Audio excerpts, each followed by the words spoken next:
দেখুন, আমার এই বিষয়ে বক্তব্য খুবই পরিষ্কার। ব্যক্তির চেয়ে দল বড়। দল যে সিদ্ধান্ত নিবে আমি মনে করি দলের ভালোর জন্যই নেয়।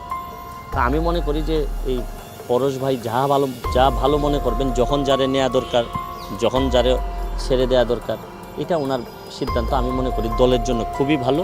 এবং আমি যেটা বিশ্বাস করি ব্যক্তিগতভাবে, যে আমি ধরেন দলে এখন যদি সাময়িকভাবে অব্যাহতি পাওয়া, আমি ব্যারিস্টার সাইদুল হক সুমনকে যে অব্যাহতি দেওয়া হয়েছে, ব্যারিস্টার সুমনের কাছে অব্যাহতি পত্র পাঠানোর কথা জানিয়েছেন যুবলীগের উপ দপ্তর সম্পাদক দেলোয়ার শাহজাদা। ভারপ্রাপ্ত কর্মকর্তার দলীয় স্লোগান নিয়ে ফেসবুক পেজে সমালোচনা করেন তিনি। পদ থেকে পদত্যাগ করেছেন সামাজিক যোগাযোগ মাধ্যমে আলোচিত হওয়া ব্যারিস্টার সৈয়দ সাইদুল হক সুমন। বৃহস্পতিবার পদ থেকে অব্যাহতি চেয়ে চিফ প্রসিকিউটরের কাছে পদত্যাগপত্র দাখিল করেন। সুমন জানান, সামাজিক কার্যক্রমে জড়িত হয়ে পড়ায় সময় দিতে না পারার কারণেই পদত্যাগ করেছেন। আমি ধন্যবাদ জানাই যে এই সরকারকে, আমাকে ওনারা যোগ্য মনে করেছিলেন, আমাকে এখানে নিয়োগ দিয়েছেন। পদত্যাগ করলেন কি কারণে? তা আমার কাছে মনে হইলো যে আমি সারা জীবন মানুষের নৈতিকতা নিয়ে কথা বলছি, মানুষের অনৈতিক কাজগুলো তুলে ধরছি। আমি নিজেই যদি সময় না দিই, রাষ্ট্রীয় কোষাগার থেকে যদি বেতন নেই, তো এটা আমার কাছে অনৈতিক মনে হয়েছে। তা আমি নিজে নৈতিকতার কথা বলে আমি নিজে যদি অনৈতিক কাজ করি বা মনে হয় আমার কাছে যেটা অনৈতিক হচ্ছে, তা আমার মনে হয় এটা থেকে চলে যাওয়াই আমার মনে হয় অনেক। অন্য কোনো বিকল্প ছিল কিনা? ব্যারিস্টার সুমন পদত্যাগ দিলেন, কিন্তু কেন ব্যারিস্টার সুমন এই পদটি দেওয়ার মতো সিদ্ধান্ত তিনি গ্রহণ করলেন? সে কার জন্য বাধ্য হলেন তিনি? ব্যারিস্টার সুমন তিনি নিজেই ইচ্ছা করেন। এত আশা বাংলাদেশ নিয়ে, এত আশাতে বাংলাদেশকে দুবাই বানাবেন, কিন্তু ব্যারিস্টার সুমন এরকম সিদ্ধান্ত গ্রহণ করলেন। কেন বা গ্রহণ করলেন? কার জন্য গ্রহণ করলেন? তিনি পদত্যাগ করবেন, এই বাংলাদেশের তিনি উন্নয়ন করবেন না, তিনি তার মতো একার মতো চলবেন। তিনি কেন এরকম সিদ্ধান্ত, তার এইরকম সিদ্ধান্ত নেওয়ার গ্রহণের পিছনে কারা কারা ছিল সন্দীপার্স? এবং ব্যারিস্টার সুমনকে যেখানে দাঁড়িয়ে বাস্টার্ড এবং তাকে জারদ সন্তান বলেছেন, ইভেন শুধু এটাই ক্ষান্ত নয়, তাকে নিয়ে অনেক আলোচনা করেছেন। তাকে পাকিস্তানির মতো দেখা যায়, তাকে নাকি পুরো হুবহু পাকিস্তানি একদম চেহারার সাথে মেসিং করে, এরকম কথা বলছেন সন্দীপার্স। এই সব কিছুর উত্তর সেই জায়গায় দাঁড়িয়েই ব্যারিস্টার সুমন উত্তর দিলেন, প্রতি উত্তর, যে কথাটা আপনারা না শুনলে পুরোই মিস করে যাবেন। এবং পুরো ঘটনা, তাকে কেন পদত্যাগ দিল এবং তাকে কে জারদ সন্তান বলেছিল, পাকিস্তানি দেখা যায় তাকে এরকম কথা বলেছিল, সেই জায়গায় তিনি উত্তর দিলেন। বিষয়টা বোঝার জন্য, পুরো বোঝার জন্য পুরো ভিডিওটি দেখতে হবে। ভিডিওতে লাইক দিয়ে চলুন আপনারা এই ভিডিওটি দেখতে শুরু করুন এবং ব্যারিস্টার সুমন সম্পর্কে 1000 কমেন্ট করুন। আমি 1000 মানুষকে দেখতে চাই ব্যারিস্টার সুমনের পক্ষে রয়েছেন। চলুন ভিডিওটি আমরা দেখে আসি। 5 মাস আগেও এই মাটির দ্বারাই আমার গালাগালি বন্ধ করা হয়েছে। আমি একটা নির্বাচন করতে গিয়ে আমি শুনছি যে আমি বাস্টার্ড, আমি জারদ। আমি শুনছি যে আমার জন্মের মধ্যে অভিশাপ আছে। আমি শুনছি আমারে দেখতে পাকিস্তানির মতো লাগে। আমি শুনছি যে তোর মতো ব্যারিস্টার ভার তোলে পড়ে। এরপরও আমি শুনছি যে আমি ইউটিউবার, ফেসবুক করি। আজকে আমার সামনে যারা আছো তোমরা, তোমাদেরকে বলতে চাই, জীবনে ভালো করতে গেলে, সফল হইতে গেলে সব সময় সাবের ছেলে হইতে হয় না, নিজের যোগ্যতায় হওয়া যায়। তা আমার প্রশ্ন হইল, 4.5 মাসে যদি 31 কোটি ভাইয়া থাকে, আরে আমি তো এমপি, আমরা তো মন্ত্রীও পাইছিলাম, জীবনে 49 নিয়ে আপনারা 5 টাকা পাইছেন, এরকম কোনো ঘোষণা আইছিলনি। টাকা গেল কই? কারণ আমি জানি এর লাগে তো এমপি সাহেব হইতাম চাই না, সুমন ভাই হইতাম চাই, কারণ আগামীবার এমপি নাও থাকতাম পারে, কিন্তু ভালোবাসা দিয়ে আপনার ভাই হইতে পারলে বই দাও, আমি শান্তি পাইমু। তোমরা খালি একটু ধৈর্য ধরো। মাধবপুর আর সোনারঘাটের কপালো কিতা কিতা আনতাছে, খালি দেখা যাও কিতা কিতা। আরো তো অনেক রয়েছে, মমতা যত আইছে না, খালি খেলা শুরু হইছে। আমার নির্বাচনের পরেই আমি কইছিলাম যে মাধবপুর সোনারঘাটের আপাতত আমি খালি এমপি হইছে, জায়গা বেচছো না আর ফুরি এখন আপাতত বিয়া দিও না, কারণ জায়গার দাম বাড়বো আমি এমপি হইবার পরে, আর ফুইরেন্টেরও দাম বাড়বো, বিয়া নিতে বুঝা ওখানে অন লাগবে। উন্নয়ন মাটির দাম মাটির কারণে বাড়ে না, মাটির দাম বাড়ে মানুষের কারণে। আমি আপনাদের একটা উদাহরণ দেখাইতাম চাই। 4 মাস 5 মাস আগেও এই মাটির দ্বারাই আমার গালাগালি বন্ধ করা হয়েছে। আমি একটা নির্বাচন করতে গিয়ে আমি শুনছি যে আমি বাস্টার্ড, আমি জারদ। আমি শুনছি যে আমার জন্মের মধ্যে অভিশাপ আছে। আমি শুনছি আমারে দেখতে পাকিস্তানির মতো লাগে।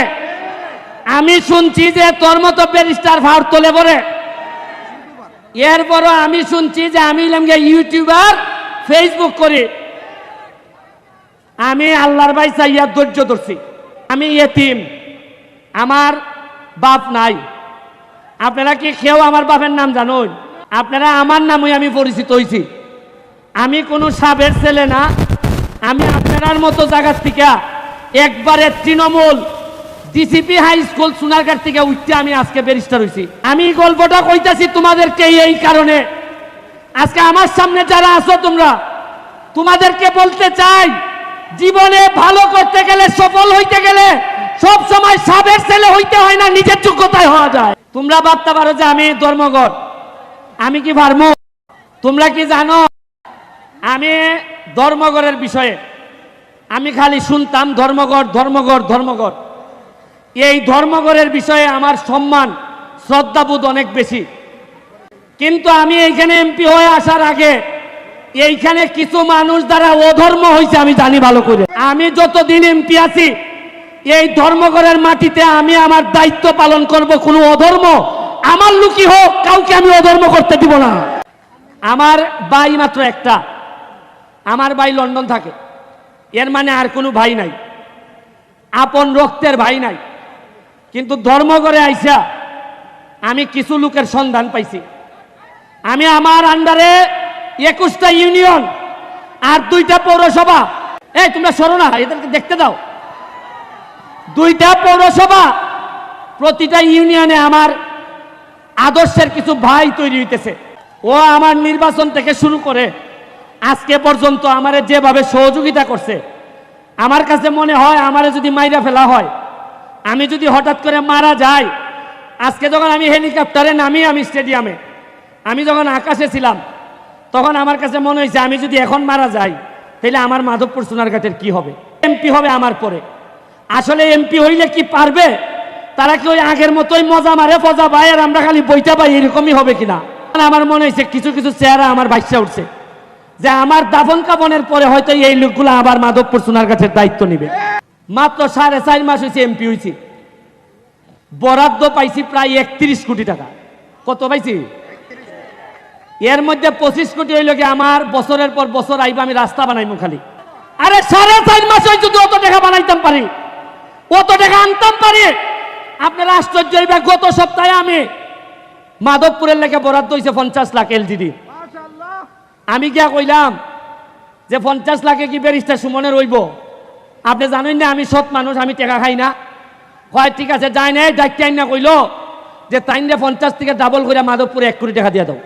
ওই আজকাল সিটি আইতেছে 1 কোটির, এর আগে আমারে দিয়া দিছ না আরো 75 লাখ খালি মাধবপুরের লেগে। এটা গত সপ্তাহের খাস।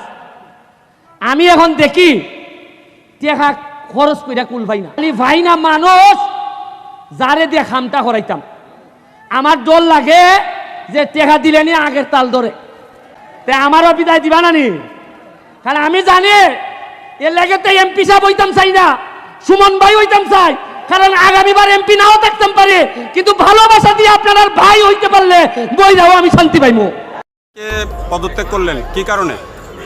অনেকদিন তো ট্রাইব্যুনালে কাজ করছি নিষ্ঠার সাথে, ইদানিং তো আসলে সামাজিক অনেক স্বেচ্ছাসেবকমূলক কাজে জড়াই গেছি। অনেকগুলো মামলা যেগুলো আসলে আমার কাছে মনে হয়েছে যে আমি যদি না দাঁড়াই বা এইরকম তাদের পাশে দাঁড়ানোর লোকের সংখ্যা কম, তো এইগুলো করতে করতে অনেক সামাজিক কাজের সাথে জড়াই যাওয়ার কারণে ট্রাইব্যুনালে আমি কিন্তু সময় দিতে পারতেছি না।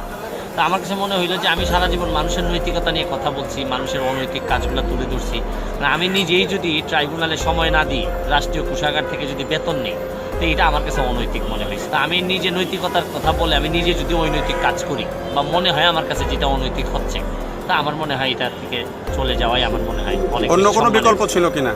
না, আর কোনো বিকল্প দেখেন, আমি ওই কাজগুলো করে তো আনন্দ পাচ্ছি, যেগুলো সামাজিক কাজ, এগুলো যেহেতু আনন্দ পাচ্ছি, তো যে কাজে আমি আনন্দ পাচ্ছি, যে কাজে আমার অনেক মনের মধ্যে তৃপ্তি আসে, এই কাজে আমি সময় দিতে চাই। যেখানে নির্যাতিত নিপীড়িত মানুষের যন্ত্রণা থাকবে, আওয়াজ থাকবে, এখানে আমি দাঁড়াইতে চাই। আমি একজন ব্যারিস্টার হিসাবে, ধরেন প্রসিকিউটর হিসাবে রিজাইন করলে আমি তো ব্যারিস্টার হিসাবে বা অ্যাডভোকেট হিসাবে তো রিজাইন করছি না, বা এটা তো আমার একটা ইনহারেন্ট কোয়ালিটি, এটা নিয়ে আমি মানুষের পাশে দাঁড়াই। অনেকে বলে যে আপনি রাজনীতিতে আরো বেশি সময় দিতে চান, ঘটনা কি সত্য? না, আপনি দেখেন, সেবা রাজনীতি তো মানুষ করে সেবা করার জন্য, তাই এমনি যদি আমি সেবা করতে পারি, এটা কি রাজনীতি না? আপনি যত ভালো ভালো ফরম্যাটে সেবা করতে পারবেন, আমি মনে করি এটা হবে তরুণদের জন্য। আমি যদি ভালো কাজ করে যেতে পারি, যেহেতু আমার ফলোয়ার গ্রুপ বেশি, আমাকে অনেকেই ফলো করেন, আমি যদি সেবা করতে পারি, এরকম একটা জিনিস তৈরি মানে উদাহরণ তৈরি করতে পারি, অনেক ইয়াং মানুষ আসবে, এটাই তো হবে সবচেয়ে বড় ডেভেলপমেন্ট বা বড় সফলতা। মানুষের সেবা করার কথা বলেই এদেশে সবাই রাজনীতি করে, জনসেবা করার কথা বলেই রাজনীতি করে। তো সেই ক্ষেত্রে আপনি রাজনীতিটাকে সেবা করার রাস্তা হিসাবে বেছে নিতে পারেন না? মানে আমি দেখেন, আমি সেবাইটা করি না, এই সেবা করতে করতে যদি জীবনটা শেষ হয়ে যায় এর চেয়ে বড় সফলতা কি হইতে পারে? রাজনীতি করবেন কিনা, আর আমাদের দেশের রাজনীতিটাকে নেগেটিভ বানাই ফেলছেন। রাজনীতি যে আসলে একটা অনেক বড় একটা পবিত্র জিনিস, এটাকে এখন রাজনীতি করা মানে নেগেটিভ অর্থে ব্যবহৃত হয়। রাজনীতি করি আমার বলতে এখন রীতিমতো লজ্জা লাগে। আমার কাছে মনে হয় যে সমাজ সেবা করে জীবনটা শেষ করে দিতে চাই। তার মানে আপনি রাজনীতিতে পরিপূর্ণভাবে সক্রিয় হচ্ছেন না? মানে সক্রিয়তা বলতে কি বোঝায়? আমি শুধু পুরাটাই সেবা করতে চাই। এখন এই সেবাতেই তো অনেকে বলতে পারেন যে আমি সক্রিয় রাজনীতিবিদ, এটা ডিপেন্ড করবে যে যেভাবে নিচ্ছেন। কিন্তু আমি মননে মানসিকতায় আমি সবসময় মনে করি সেবাটাই হচ্ছে সবচেয়ে বড় রাজনীতি। মানে যে আপনি মূলত সেবার দিকে যাচ্ছেন, রাজনীতিক দিকে সময় দেওয়ার জন্য না? না, পদত্যাগ করার সেবাই করতেছি, সেবাই তো রাজনীতি। আমি মনে করি রাজনীতি করার জন্য সেবা না, সেবাই তো রাজনীতি হওয়া উচিত। আসলে বিষয়টা কষ্ট লাগার কথা। ব্যারিস্টার সুমন, যিনি আসলে দেশের উন্নয়ন করতে চায়, আর তার সঙ্গে এরকম ঘটনা ঘটতেছে। সন্দীপাস, যে ব্যক্তিরা দেশের উন্নয়নের ক্ষেত্রে খুব ভালো একটা কাজ করতেছেন, তিনি আরামের বিছানা ত্যাগ করতেছেন, ভোরবেলায় চলে যাচ্ছেন জনগণের কাছে। কেন? জনগণের উন্নয়নের জন্য, শুধু তার লক্ষ্য যেন একটাই। আর তার সঙ্গে এরকম হচ্ছে। সন্দীপাস, এই ব্যারিস্টার সুমন, যিনি আমাদের গরিবের, যারা গরিব রয়েছে তাদের বন্ধু সিলেটের মধ্যে, এবং তারা যেন এখন সুখের হাসি হাসতেছে তাকে ভোট দিয়ে, এবং আগামীতে তাকে ফেল করার মতো তো কোনো ওয়েই নেই। কিন্তু তিনি যে পরিমাণ কাজ করতেছেন, বঙ্গবন্ধুর প্রতিচ্ছবি সবাই এখন ব্যারিস্টার সুমনের মধ্যে দেখতেছে, এবং তাকে ফাটাকেষ্ট বলতেছে সবাই। সমাজবাস, ব্যারিস্টার সুমন সম্পর্কে আপনার কি মন্তব্য? অবশ্যই কমেন্ট বক্সে জানিয়ে দেবেন। আজকের ভিডিও পর্যন্তই। আল্লাহ হাফেজ।